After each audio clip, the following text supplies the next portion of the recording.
నేను ఉదయమే ఇక్కడి నుంచి నేను కేరళ వెళ్ళాను. నేను మార్నింగ్ వెళ్ళాల్సి వచ్చింది షూటింగ్ కోసం. షూటింగ్ కొంచెం చేసుకొని ఇవన్నీ స్టార్ట్ చేద్దాం అనుకునే లోపు నాకు ఇది జరిగిందని తెలిసింది.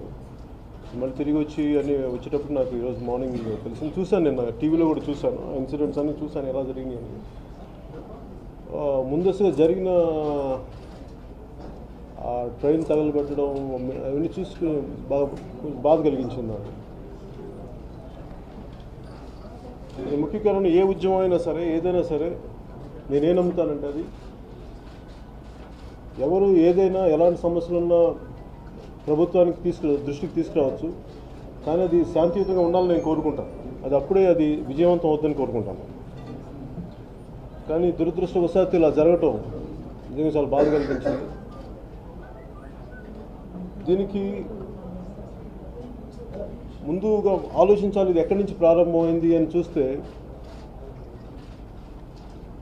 ఈ కాపుల రిజర్వేషన్ అనేది ఒక్క రోజులో నుంచి వచ్చింది కాదు. ఒరిజినల్గా కాపులు బ్రిటిష్ కాలం నుంచి, బ్రిటిష్ రాజు ఉన్నప్పటి నుంచి, ఉమ్మడి మద్రాస్ ప్రెసిడెన్సీలో ఉన్నప్పటి నుంచి వాళ్ళు బీసీలుగా పరిగణించారు. మళ్ళీ 1956 వరకు అదే, ఆల్మోస్ట్ 56 వరకు అదే కంటిన్యూ అయింది. మధ్యలో ఇంకొకసారి చిన్న బ్రేక్ తర్వాత మళ్ళీ కంటిన్యూ అయింది. తర్వాత మందుకు ఆపేశారు. సో ఈ డిమాండ్ వాళ్ళు కాపులు అడుగుతున్నది అనేక దశాబ్దాలుగా ఉంది. ముఖ్యంగా కాపులు అనేది అనేక తెగలు కలిపితే కాపులు అవుతారు. ముఖ్యంగా అక్కడ సమస్య ఏంటంటే, కాపులు ప్రత్యేకమైన సమస్య ఏంటంటే, అటు తూర్పాంధ్రలో, ఉత్తరాంధ్రలో వెనుకబడిన కులాలుగా గుర్తింపు ఉంది. అలాగే తెలంగాణలో వెనుకబడిన కులాలుగా గుర్తింపు ఉంది. ఎటు వచ్చి రాయలసీమలోనూ ఈ కోస్తాంధ్రలోనే వాళ్ళకి వెనుకబడిన కులాలుగా గుర్తింపు లేదు. దానివల్ల బెనిఫిట్స్ ఇవన్నీ ఎగ్జాక్ట్ బెనిఫిట్స్ ఏంటో నాకు తెలియదు, నాకు ఇంకా సరైన అవగాహన లేదు. కానీ బట్ ఇది నేను బేసిక్గా నాకు అర్థం చేసుకున్నాను. సో ఏ ప్రభుత్వం అప్పటి నుంచి కూడా కాపులను బీసీలోకి చేరుస్తామని చెప్పి అందరూ అనుకోవటం వల్ల వాళ్ళందరికీ ఒక సామాన్యమైన, అందరికీ కామన్ బాధ ఏంటంటే, మమ్మల్ని ఓట్ బ్యాంక్గా వాడుకొని వదిలేస్తున్నారు అని చెప్పి ఈ మధ్యన కాపు గర్జన నేను విన్నాను దాని గురించి. సో దానికి కొంత ఫీడ్బ్యాక్ నాకు కూడా వచ్చింది, ఇలా చేస్తున్నారంటే నేను విన్నాను. అంతమించి నా పెద్ద స్పందన లేదు. ఎందుకంటే ఎవరికి ప్రతి ఒక్కరికి హక్కు ఉంది చేసుకోవడానికి, వాళ్ళ ఏవైతే వాళ్ళకి న్యాయం జరగలేదు దాని గురించి మాట్లాడే హక్కు ఉందని నేను అనుకుంటాను ప్రజాస్వామ్యం. కానీ ఇది ఒక దురదృష్టకరమైన సంఘటనగా దీన్ని దారి తీయడం చాలా బాధ కలిగించింది. దాని కారణం, ముందు ఒక శాంతియుతంగా జరగాల్సిన ఒక సభ, మాకు ఇలా అన్యాయం జరుగుతుంది అని పెట్టుకున్న సభ ఎందుకు ఎలా దారి తీస్తుందో నాకు అర్థం కాదు. ట్రైన్ని ఒక అగ్గిపుల్ల వేస్తే కాల్చేస్తే కాలిపోయేది కాదు. అంటే చాలా మెథాడికల్గా ఉండాలి దాంట్లో. ముఖ్యంగా అటు ఉత్తరాంధ్రలో కానీ కోస్తాంధ్రలో కానీ గొడవలు ఉంటే కానీ ఇట్లాగా దౌర్జన్యాలు చేసి రోడ్ల మీద తగలబెట్టి చాలా అరుదుగా ఉంటాయి, చాలా అరుదుగా ఉంటాయి.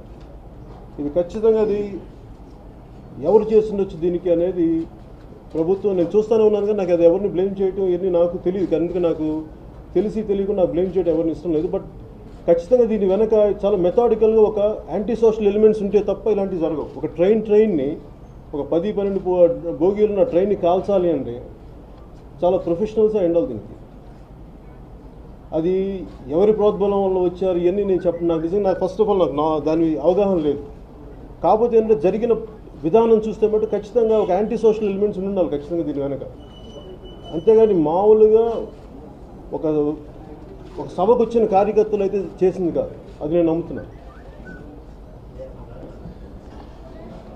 కానీ అలాగే ప్రభుత్వానికి కూడా, నేను తెలుగుదేశం ప్రభుత్వం కూడా నేను అడిగేది ఏంటంటే, మనం ఇన్ని కుల ఉద్యమాలు చూస్తున్నాం. ఇక్కడ మన గుజరాత్లో కానీ పటేల్ ఉద్యమం కానీ, అక్కడ ఉత్తర భారతంలో అనేక కులాల ఉద్యమాలు కానీ ట్రైన్లు ఆపేసిన సందర్భాలు ఉన్నాయి, వైలెన్స్కి దారితీసిన సందర్భాలు ఉన్నాయి. ఇన్ని లక్షల మంది ఒక చోట చేరుతూ ఉంటే దీని వెనక ఎలాంటి అవాంఛనీయమైన సంఘటనలు జరగవని ప్రభుత్వం ఎందుకు అనుకుంది నాకు ఈ రోజుకి అర్థం కావట్లేదు. ఎందుకు ముందు జాగ్రత్త చర్యలు తీసుకోలేదు? మేము ఒక చిన్నపాటి ఒక ఆడియో ఫంక్షన్ పెట్టుకోవాలంటేనే ఇన్ని 1,90,000 ఆలోచిస్తారు. మీకు ఎన్ని పర్మిషన్స్ ఉన్నాయి, ఎవరెవరు ఉన్నారు, ఏంటి ఉన్నారు, ఎలాంటి జాగ్రత్తలు తీసుకున్నారు. అలాంటిది ఇన్ని లక్షల మంది ప్రజలు ఒక పెద్ద సమూహం ఒక ప్రాంతానికి వచ్చి దీని గురించి మాట్లాడుతున్నప్పుడు ప్రభుత్వం ముందు జాగ్రత్త చర్యలు ఎందుకు తీసుకోలేకపోయింది నాకు అర్థం కాలేదు. నిజంగా వాళ్ళే తీసుకుని ఉంటే, నిజంగా అంత అడిక్వేట్ పోలీస్ ఫోర్సే కానీ ఉండుంటే ఇది జరిగేదా అన్న నాకు ఆలోచన కూడా ఉంది నాకు దీని మీద. కానీ ప్రతిసారి ఎప్పుడు కూడా దేనైనా సరే నేను నాని వాళ్ళు చెప్పేది ఏది మొగ్గలను తుంచేయడం ఉండదు మనకి. దాన్ని పెంచి సమస్యను పెద్ద చేసి అది చాలా పెద్ద అయ్యే వరకు ఎవరికి రెస్పాన్స్ ఉండదు.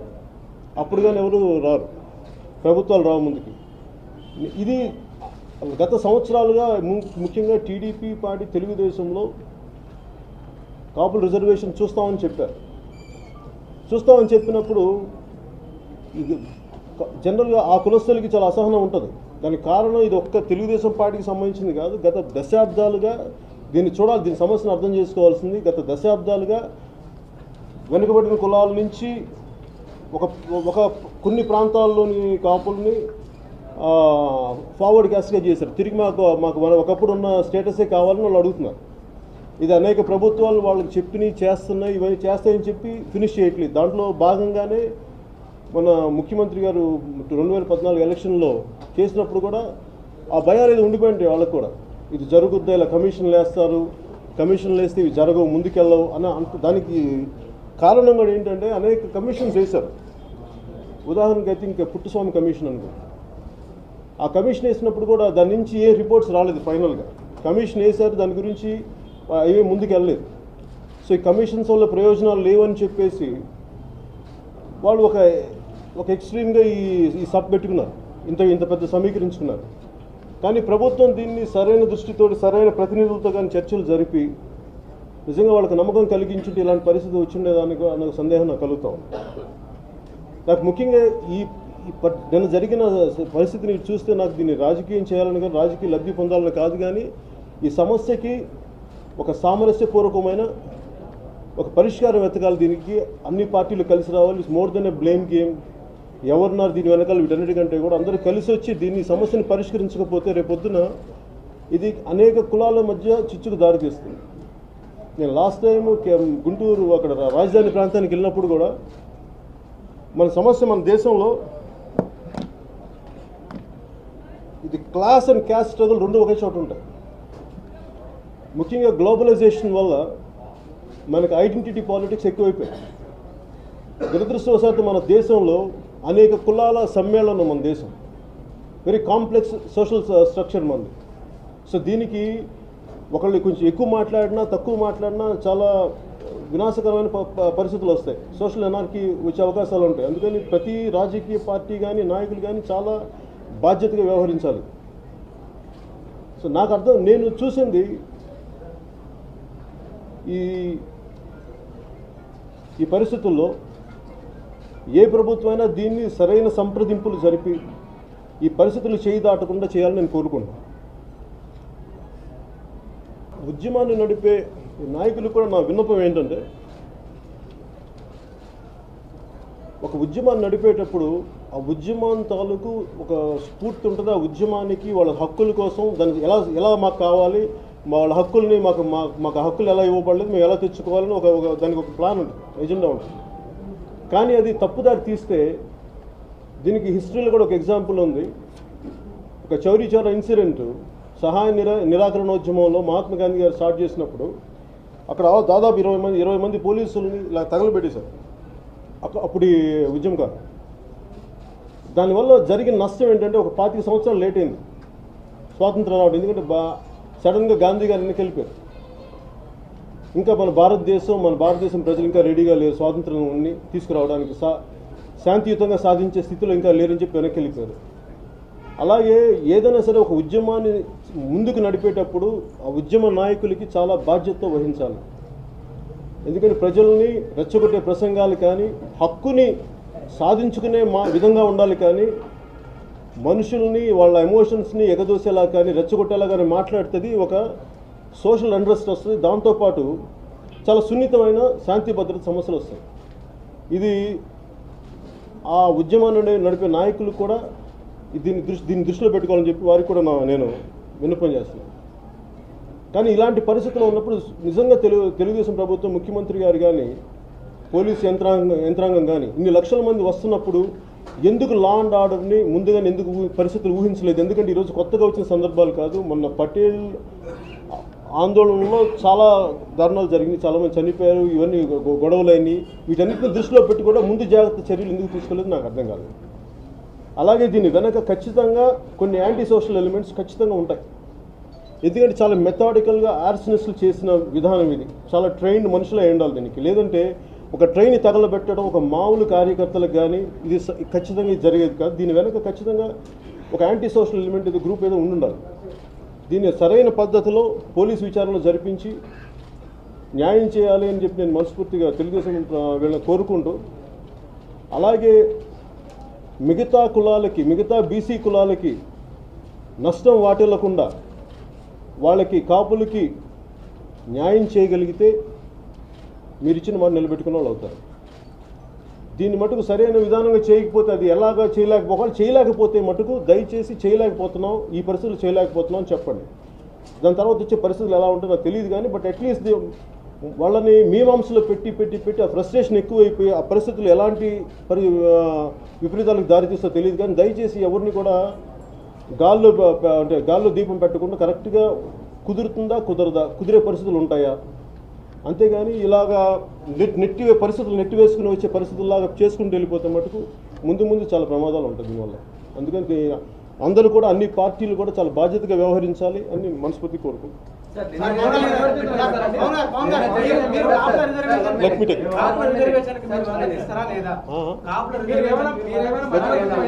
నిన్న జరిగిన సంఘటన మీద మొత్తం వైసీపీ కార్యకర్తలు కూడా అందులో ఉండి ఈ సంఘటన అంతా చేశారని నిన్నటి నుంచి ఏపీ మంత్రులందరూ విమర్శిస్తూనే ఉన్నారు. ముద్రగడ కూడా జగన్ చేతిలో కీలుబొమ్మగా ఉండి వ్యవహారం అంతా నడిపారంటారు. దానికి మీరు ఏకీభవిస్తున్నారా? అంటే నేను గ్రౌండ్ రియాలిటీ లేను. మేబీ ఒక గ్రౌండ్ రియాలిటీలు వాడుకున్న వ్యక్తులు వాళ్ళకని చెప్పుకుంటే నాకు తెలియదు. నిన్న చాలా రెచ్చగొట్టే పరిస్థితులు ఉన్నా కానీ పోలీసు గాయాలైనా కానీ ఫైరింగ్ చేయకుండా ఇవన్నీ చేశారు. గవర్నమెంట్ వైపు నుంచి ఖచ్చితంగా రిస్ట్రైన్ వహించాల్సిన పరిస్థితి లేదు. ఈ ప్రభుత్వం కాదు, ఏ ప్రభుత్వం ఉన్నా ఇలాంటి పరిస్థితులు ఉన్నప్పుడు ఖచ్చితంగా సహనం పాటించాల్సిన పరిస్థితి. ఎందుకంటే డ్యామేజ్ని మినిమైజ్ చేయాలి కానీ ఎక్కువ చేయడానికి కుదరదు. కాపుల రిజర్వేషన్కు మీరు మద్దతు ఇస్తారా లేదా ఒకటండి. రెండవది, ఏదన్నా ఏపీలో ఘటన జరిగినప్పుడు మీరు ముందుకు వస్తూ మాట్లాడి వెనక్కి వెళ్ళిపోతారు. నిర్దిష్ట కార్యాచరణ ఏదో మీ పార్టీ వరకు లేరలేదు. అక్కడ అమరావతి భూముల విషయంలో మీరు వెళ్ళి న్యూట్రల్గా మాట్లాడారు. ఇవాళ కూడా మీరు న్యూట్రల్గా నేను ఎప్పుడు న్యూట్రల్గా మాట్లాడలేదండి సార్. లేదు సార్, మీరు ఎంటైర్ మాట్లాడినంత కూడా ఎవరో ఉన్నారు వెనుక మీరు చెప్పట్లేదు ఎవరో ఉన్నారు. పైగా మీరు మాట్లాడుతున్నది మీరు చంద్రబాబు నాయుడు గారి స్పీచ్కు ఆ ఉపన్యాసానికి కొనసాగిపో ఉంది తప్ప పర్టికులర్గా మీ పార్టీ వైఖరి నేను ఎలా చెప్పమంటారు చెప్పండి. నన్ను ఎలా చెప్పమంటారు? మీరు మీరేం చెప్పారు కాదు, నన్ను ఎలాగా కాదు సార్, నన్ను ఎలా పిన్ పాయింట్ చేయమంటారు? Give me logic sir. కాపులు అడుగుతున్న రిజర్వేషన్కు మీ పార్టీ మద్దతు ఇస్తుందా లేదా? క్లారిటీ ఇవ్వండి. దాన్ని 2014లో మీరు కూడా చంద్రబాబు సంతకం పెట్టిన తెలుగుదేశం పార్టీ ఇచ్చిన గైడ్ లైన్స్ లో మేము అధికారంలోకి రాగానే బీసీల జాబితాలో కాపులను చేరుస్తా ఉన్నారు. 1000 కోట్ల రూపాయలను ప్రతి సంవత్సరం ఇస్తారు. కనీసం ఆంధ్రప్రదేశ్ ప్రభుత్వం 100 కోట్లు ఇచ్చినప్పుడు మీరు ఎందుకు మాట్లాడుతున్నారు? నేను దయచేసి మీరు అర్థం చేసుకోవాల్సింది, నేను ఒక్క కులం కోసం పోరాడను. నేను మొత్తం ప్రజలందరి కోసం పోరాడతాను. నేను వచ్చిన విధానమే కులాన్ని నుంచి అయితే నేను రాలేదు. నేను వచ్చిందల్లా నేను బేసిక్ నేషనల్ ఇంటిగ్రిటీ కోసం ఆలోచించే వ్యక్తిని. అంతేగాని కేవలం నేను ఖచ్చితంగా చెప్పాను కదా, చాలా అనేక కులాల సమ్మేళనం, వెరీ కాంప్లెక్స్ సోషల్ స్ట్రక్చర్. దీంట్లో నేను కూర్చోబెట్టి నేను ఎవరికైనా సరే సమస్యలు ఉన్నాయి. ఇక్కడ క్లాస్ అండ్ క్యాస్ట్ రెండు కలిపి మిళితం అనే మన పర్టికులర్ సొసైటీలో నాకేనండి ఇక్కడ ఖచ్చితంగా వాళ్ళకి ఇంతమంది వ్యక్తులు ఒక సమూహం కలిసి, కాపులు కావచ్చు, రేపు ఇంకో కులం కావచ్చు, ఎవరైనా కావచ్చు, వాళ్ళు గొంతెత్తి మాకు ఇలా అన్యాయం జరుగుతుంది అంటున్నప్పుడు ఖచ్చితంగా దానిపైన దృష్టి సారించాల్సి ఉంది. అంతేగాని నేను దాన్ని కూర్చోబెట్టి నేను ఎందుకు ఆ క్షణంలో మీరు మాట్లాడితే ఆ రోజున నేను తీసుకున్న political agenda it is not just for one cost, it is for the entire Indian integrity base మీద నేను పాలిటిక్స్లోకి వచ్చాను. Not just for one cost. So నేను తీసుకుంది ఒక బ్రాడ్ ఎజెండాగానే తీసుకున్నాను, కానీ కన్ఫైన్డ్గా ఒక కాస్ట్ మీద నేను తీసుకున్నాను. ప్రభుత్వం సార్, మిమ్మల్ని మధ్యవర్తిత్వం సార్, చెప్పండి. ఇప్పుడు మీరు చెప్తున్నట్టుగా నేషనల్ ఇంటిగ్రిటీ దృష్టిలో పెట్టుకొని ఈ అసహనాన్ని వాటిని దృష్టిలో పెట్టుకొని మీరు ఏమైనా ఈ అంశాన్ని పరిష్కరించే దిశగా మధ్యవర్తిత్వం వహిస్తారా? ప్రభుత్వానికి కావచ్చు. అంటే ఎప్పటి నుంచో ఉన్న ఈ ఇష్యూస్ సెటిల్ అవ్వడానికి మీరు ఏమైనా కృషి చేస్తారా? అంటే ఇది ముఖ్యంగా నేను అంటే మన డాక్టర్ బిఆర్ అంబేద్కర్ గారు మనకి మన కాన్స్టిట్యూషన్ ప్రజెంట్ చేసేటప్పుడు మనకి పార్లమెంట్ ఆ రోజున పార్లమెంట్ దీంట్లో ఆయన అడిగింది అన్కాన్స్టిట్యూషనల్ ప్రొటెస్ట్లు కానీ వీటి వల్ల ప్రయోజనం లేదు, మనది చాలా powerful constitution, everything can be resolve through constitutional methods అని ఆయన చెప్పారు. నేను దాన్ని నమ్ముతాను. అది ఇంకా అది పనిచేయని పక్షంలోనే, ఎందుకంటే బలమైన కాన్స్టిట్యూషన్ ఉండగా, ఇన్ని విధానాలు ఉండగా ఒక వ్యక్తిని దీన్ని మధ్యవర్తిత్వం వహించడం అనేది తప్పు అవుతుంది, రాజ్యాంగాన్ని కించపరిచినట్టు. 9 నెలల కాల పరిమితి పెట్టింది ఈ కాపులను బీసీలో చేర్చడానికి. 9 నెలల కాల పరిమితి నియమిస్తూ ఒక కమిషన్ ఏర్పాటు చేసింది. దాన్ని ఎందుకని ఈ కాపు సంఘాలు రెచ్చగొట్టే విధానంగా మాట్లాడుతున్నాయి అనుకోవచ్చు. ఆల్రెడీ టైం బౌండెడ్ కమిషన్ వేసిన తర్వాత ఇప్పటికిప్పుడు ముందుకు వెళ్ళి ఉద్యోగం చేసి రోడ్డు ఎక్కుతున్నారంటే ఇది ఏదైనా మోటివేషన్ తో జరుగుతుంది అనుకుంటారా, పొలిటికలైజ్డ్ గా, లేదు నిజంగానే వాళ్ళు రోడ్డు ఎక్కారు అనుకోవచ్చు? అది నాకు ఆ గ్రౌండ్ రియాలిటీ ఎవరెవరు మాట్లాడారు ఏంటి అనేది నాకు అంత గ్రౌండ్ రియాలిటీ మీరు చెప్తున్న కొంత అవగాహన ఉంది, కానీ నాకు దీన్ని అంటే మీరు అర్థం చేసుకోవాలంటే ఈ కులం ఏ కులం వేసారో అన్ని పార్టీలో ఉంది, మరి అది పార్టీ ఎజెండాగా కూడా మీరు ఆలోచించవచ్చు. కాపుల సమస్య మీద ఈ రోజు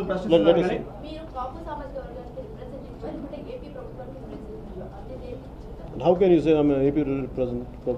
మీరు చెప్పండి. What made you to say? I'm sorry, madam. What made you to say that? What made you to say that I'm a representative of anyone? No, what made you to think?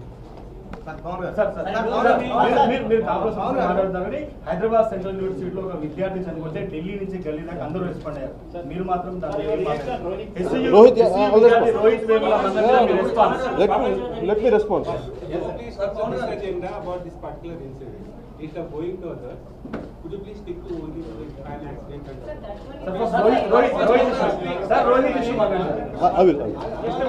Let me finish the main. Last thing is whether it is Pawan Kalyan, Chandrababu Naidu or Narendra Modi, they have to accept the judgment of the Supreme Court.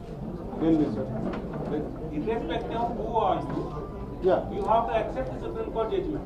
Supreme Court judgment clearly says unless you appoint a commission, come up with a report justifying this particular caste or community could be included. More than 50% otherwise you cannot give that. Unless you have special reasons, that is the stand that is true. Andhra Pradesh government. No one can go. That's I agree. Now there is a personal leader coming and saying that unless you give it this within 24 hours, I will see.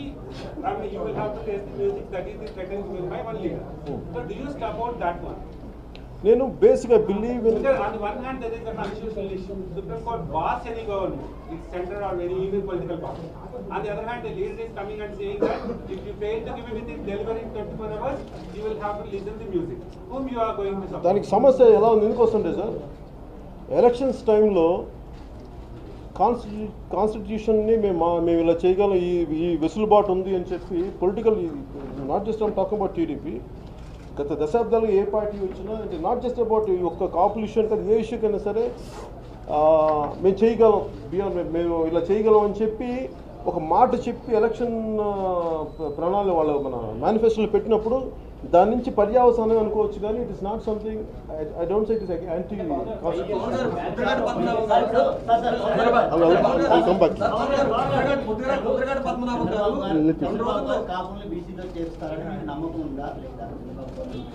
నాకండి.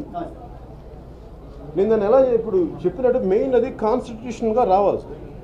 So problem ఏంటంటే మనకి 50%, more than 50% మనకి reservation already existing దాని మీద more than 50% రావాలి, కొద్దిగా add చేయాలి అంటే దానికి ప్రత్యేక కమిషన్ వేయాలి, దానికి ప్రత్యేకమైన పరిస్థితులు రావాలి, రాజ్యాంగ సవరణ చేయాలి దానికి. కాకపోతే ఇవన్నీ మనకి ఎలక్షన్స్ టైంలో ఇవన్నీ మనం చెప్పకపోవడం వల్ల నిజంగా నేను ఇలా చేసి మేము ఇలా చేస్తాం అనుకున్నప్పుడు ఈరోజు ఈ సమస్య ఉండదు. ఇందాక వారు అడిగినట్టు సార్ కాకపోతే ఏంటంటే సార్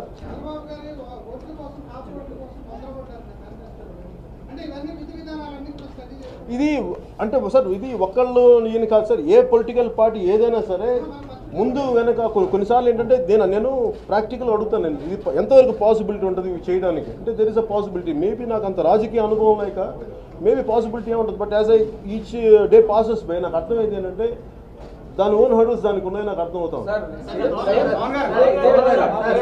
2004-2009లో కాంగ్రెస్ పార్టీ కూడా వచ్చింది, అప్పుడు వారు చేయలేకపోయారు, ఇప్పుడు వీళ్ళు చేస్తా ఉన్నారు, ఇప్పుడు వచ్చింది.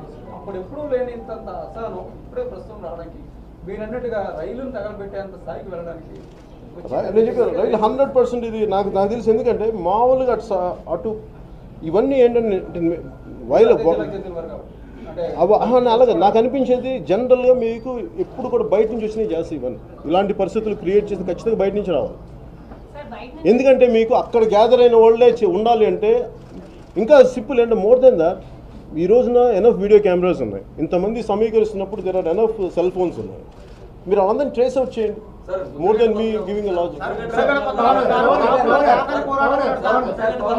మాట్లాడుతూ నేను ఈ రోజు కానీ రేపు కానీ ప్రభుత్వానికి ఒక డెడ్ లైన్ పెడుతున్నా, జీవో రావాలి, లేకుంటే మాత్రం అందరూ ఆమరణ దీక్ష మా ఫ్యామిలీ కూర్చుంటా ఉన్నాడు. నిన్న కూడా ఆయన మాట్లాడుతా నేను ఇప్పుడు ఈ క్షణాన్ని వెళ్తున్నాను రైలు రాకపోతే మీరు రాండి అని చెప్పి తీసుకెళ్ళారు. అంటే దీన్ని అసలు ఏ విధంగా చూడదు అంటే నేను అనేది నేను చెప్తుంది ఒక ఈవెన్ ఫస్ట్ కాన్స్టిట్యూషనల్ మెథడ్స్ మనకి దానికి అంత చేయలేనప్పుడు లాస్ట్ టైం తెలంగాణ ఉద్యమం కూడా జరిగినప్పుడు ముందు ఒక జాయింట్ యాక్షన్ కమిటీ వాళ్ళకు ప్రణాళిక విడుదల చేసేది. మేము ఈ తారీఖు నుంచి ఈ తారీఖు వరకు మేము రైలు రోకోలు చేస్తున్నాం, లేదంటే మేము ఈ ప్రోగ్రామ్స్ చేస్తున్నాం. సో అందరూ ప్రిపేర్ అయి ఉన్నారు. ఒక విధి విధానాలని చేయలేకపోవడం ఖచ్చితంగా అది వాళ్ళ లోటుపాటుగా నేను అనుకుంటున్నాను. తూర్పుగోదావరి పశ్చిమ గోదావరి జిల్లాలకు సంబంధించి మీ క్యాంపెయిన్ వల్లనే టీడీపీకి ఎక్కువ ఓట్లు పడ్డాయి, మీ క్యాంపెయిన్ వల్లనే తెలుగుదేశం ప్రభుత్వం అధికారంలోకి వచ్చినట్టు అందరికీ తెలుసు. ఇటువంటి పరిస్థితుల్లో మీరు ఒక రాజకీయ పార్టీకి అధినేతగా ఉన్నారు, ఒక రాజకీయ పార్టీని లీడ్ చేస్తారు. అలా స్థానికంగా ఉన్నటువంటి సమస్యలకు సంబంధించి కానీ కాపు ఉద్యమాలకు సంబంధించి మీరు ముందుగానే పసిగట్టి ప్రభుత్వానికి సంబంధించి డిపెండ్ చేయడం కానీ ఆ సమస్యల పట్ల సానుకూలంగా ఏ రకంగా స్పందించేలా ప్రభుత్వం పైన ఒత్తిడి తీసుకొచ్చే విధానాలు కానీ ఇటువంటివి చేయకుండా ఇవాళ మొత్తం జరిగిన తర్వాత ఇవాళ ప్రభుత్వాన్ని తప్పుపట్టే విధంగా మీరు ప్రికాషన్స్ తీసుకున్నట్లేదు విధంగా నేను ప్రభుత్వాన్ని నేను నడపట్లేదు సార్. అంటే నేను అనేది నా basic logic sir, basic common sense నేను అడుగుతాను. నేను అనేది ప్రభుత్వాన్ని నేను నడపట్లేదు, ప్రభుత్వానికి నేను సలహా సంప్రదింపులు నేను ఇచ్చేసే ఫస్ట్ నేను అవసరమైనప్పుడు మాట్లాడతాను, కూర్చోబెట్టి ప్రతిసారి వాళ్ళ పరిపాలనా వ్యవస్థలో నేను ఎందుకు దూరుతాను. అన్లెస్ ఏదైనా సమస్య ఉంది దానికి నా రిప్రజెంటేషన్ వచ్చినప్పుడు నేను వెళ్ళి దాని గురించి మాట్లాడతాను. కానీ డే టు డే పొలిటికల్ వాళ్ళ పరిపాలనా విధానం నేను విధి విధానాలు ఎందుకు ఉంటాను.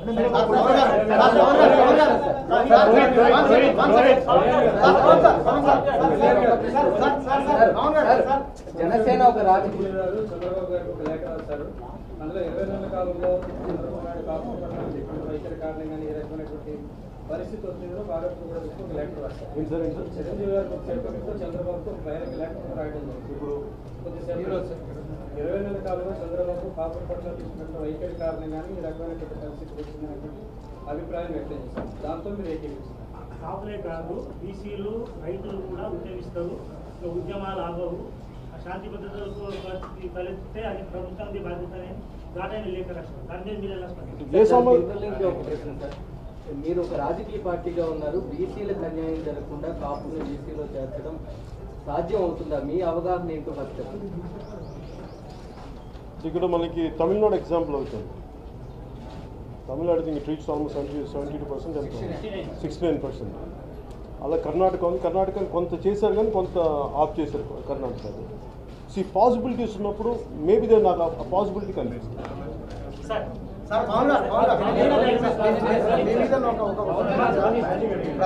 ప్రతి సందర్భంలో చంద్రబాబు నాయుడు గారికి ఆపద్బాంధవుడుగా మీరు వస్తున్నారని ఇష్యూ చాలా క్రిటికల్ ఉన్నప్పుడు డైవర్ట్ చేసిన ఒక విమర్శ సార్ మీ మీద. మీరు అనుకోని విమర్శ నేను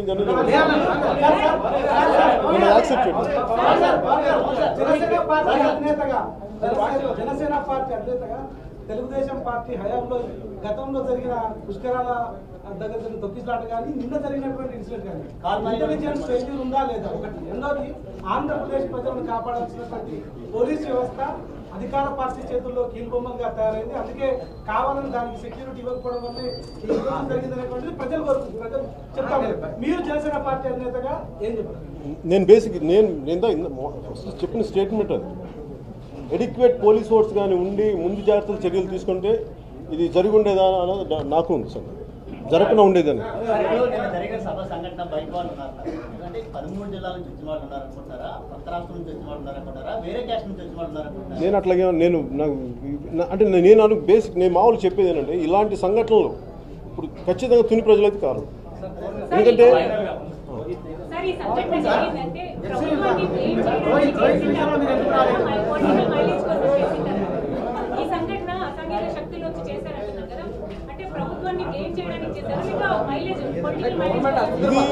వెరీ డిబేటబుల్ క్వశ్చన్. నేను కూర్చొని ఒకటేనంటే ఇలాంటి జరిగినప్పుడు అనేక మంది అడ్వాంటేజ్ తీసుకుంటారు.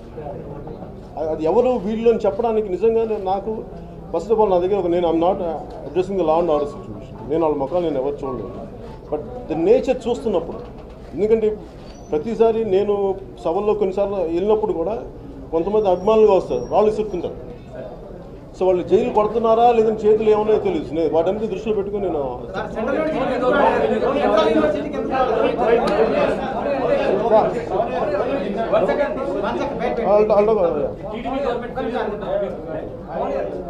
సో ఇది మెయిన్ దీని మెయిన్ ముఖ్య ఉద్దేశం టాకింగ్ అబౌట్ నిన్న జరిగిన ఇన్సిడెంట్ మీద.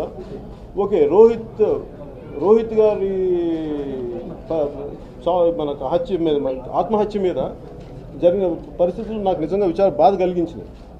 నేను ఎందుకు దాని గురించి మాట్లాడలేదంటే ఇది మొదటిసారి జరిగింది కాదు. ఇలాంటి పరిస్థితులు కేవలం లాస్ట్ 2 సంవత్సరాలు వచ్చినవి కాదు. నేను 10th క్లాస్ నెల్లూరులో చదువుతున్నప్పుడు నాకు మా టీచర్ కొడుకు ఒక ఆయన ఉన్నాడు. ఆయన అనంతపురం చదువుతున్నాడు, శ్రీకృష్ణదేవరాయ మన JNTU అఫిలియేటెడ్ ఇంజనీరింగ్ కాలేజ్. అప్పటి నుంచి నేను వాళ్ళని చూస్తూ ఉంటే ప్రతి చోట మన విశ్వవిద్యాలయాల్లో ఖచ్చితంగా కుల వివక్ష అయితే ఉంది, దాన్ని ఎవరు కాదనలేదు. ప్రొఫెసర్లు, అధ్యాపకులు, విద్యార్థులతో కలిసి కుల విహారయాత్రలకి స్వయంగా నేనే వైజాగ్లో చూసేవాడిని. ఖచ్చితంగా కుల వివక్షలు అయితే ఉన్నాయి. ఈ కులాన్ని చూసి ఇంకొకరు, ఈ కులాన్ని చూసి ఇది చదువుకోవాల్సి జ్ఞానం రావాల్సిన పరిస్థితులు, ఇలాంటి ఒక ఉద్రిక్త పరిస్థితులు అయితే అక్కడ ఏర్పడ్డాయి, దాన్ని ఎవరు కాదనలేదు. అలాంటి ఉద్రిక్త పరిస్థితులు తీసుకెళ్ళి ఒక అబ్బాయి ఆత్మక్షోభ చెంది బాగా చదువుకోవాల్సిన ప్రతిభావంతుడైన ఒక అబ్బాయి, నేను అది కుల వివాదం కూడా కాదు, ఆయన దళిత విద్యార్థి, వెనుకబడిన కులాల విద్యార్థి అంటే ఒక తెలివితేటలు అమితంగా ఉండి ఫిలాసఫీని అమితంగా వంట పట్టించుకున్న ఒక విద్యార్థి నిరాశ నిస్పృహలోనే చనిపోయాడు. అది ఎవరి వల్ల దేని అని కాదు, కానీ it is confined only to ఒక యూనివర్సిటీ. దాన్ని పొలిటికలైజ్ చేసి ప్రతి ఒక్కళ్ళు దాన్ని వేరే స్థాయికి తీసుకెళ్తున్నాను. నేను దాంట్లో భాగస్వామ్యం కాదలుచుకోలేదు. అందువల్ల నేను నో, ఇది ప్రస్తుతం ఎలక్షన్ కోడ్ ఉందండి. సంబంధించి ప్రభుత్వం ముందస్తు చర్యలు చేపట్టకపోవడం వల్ల ఇది జరిగిందని మీరు అంటున్నారు. ప్రభుత్వాన్ని సమర్థిస్తూనే మాట్లాడతారు. అంటే ఈ విషయంలో ప్రభుత్వం సార్, మీరు ప్రతిసారి ఒక పార్టీ అన్నాక మీరు తిట్టేసేసి ఇలా కాదు. నేను అనేది ఐఎమ్ టాకింగ్ అనలైటికల్గా. మీరు అనలైటికల్గా మాట్లాడుతున్నప్పుడు మీరు అనలైటికల్గా మాట్లాడుతున్న అలా నేను అనలైటికల్గా మాట్లాడుతున్నాను తప్ప నేను నిజంగా నేను ఒక పార్టీని సపోర్ట్ చేసేలాగైతే నేను ఇట్లా మాట్లాడను కదా.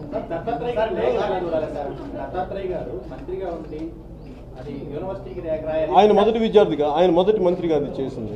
ఇది ఈ సిస్టంలో అది ఎప్పటి నుంచో ఉంది. బిఫోర్ బీజేపీ ఉంది, దానికి ముందు నుంచి ఉంది. మనం దీన్ని ఒక సమస్యను కేవలం 2-3 సంవత్సరాల నుంచి కాకుండా నేను ముందు నుంచి చూడాలని నేను కోరుకుంటున్నాను.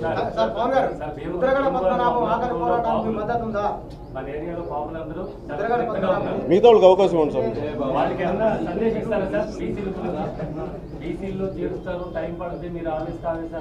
మళ్ళీ చెప్పండి సార్, మళ్ళీ చెప్పండి సార్. అక్కడ బాబులందరూ చాలా ఉద్రిక్తంగా ఉన్నారు ఇప్పుడు ప్రజెంట్. వాళ్ళకి మీ సందేశం ఏమైనా ఇస్తారా బాబు? నేను నా విన్నపం ఏంటంటే ఏదైనా సరే సాధించుకోవచ్చు వితిన్ శాంతి భద్రతలకి దెబ్బతినకుండా ఏదైనా ఏ ప్రొటెస్ట్ చేయొచ్చు. శాంతి భద్రతలు కానీ రోజువారీ ప్రజా జీవితాలకు కానీ ఇంకెవరికి ఇబ్బంది కలగకుండా ఏదైనా సాధించుకోవచ్చు. అసలు విషయం చెప్పలేదు సార్ మీరు. పవన్ గారు అసలు విషయం చెప్పలేదండి. కాపుల ఉద్యమానికి మీ మద్దతు ఉందా లేదా? చెప్పాను కదా సార్, ఇప్పుడు దాకా అదే మాట్లాడారు.